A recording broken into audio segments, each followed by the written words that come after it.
How did the peace settlement at Versailles continue to haunt the 20th century? Well, Woodrow Wilson went to Versailles at the end of World War One, hoping to create what he had been calling for, a peace without victory, a peace that would make the world safe for democracy. Unfortunately, America's allies had their own aims and interests.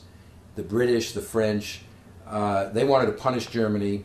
They wanted to get reparations from Germany for all the losses, deaths, economic disasters suffered in World War One.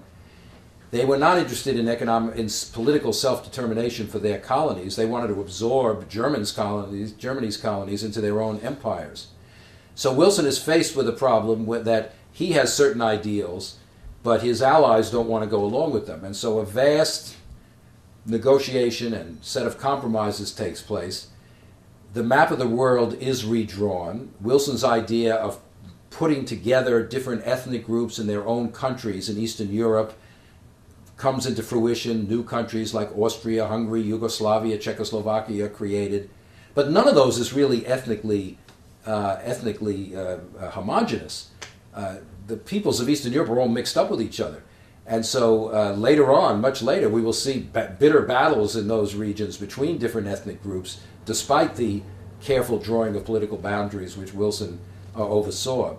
Moreover, in the rest of the world, Versailles sows the seeds of future conflict and disaster.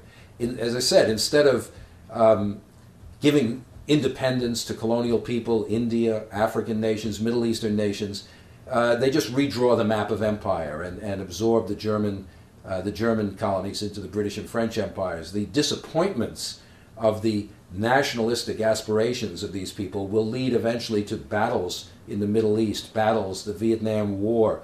All these are places that had been promised independence during World War I and then were betrayed. So the failures of Versailles haunts much of the rest of the 20th century.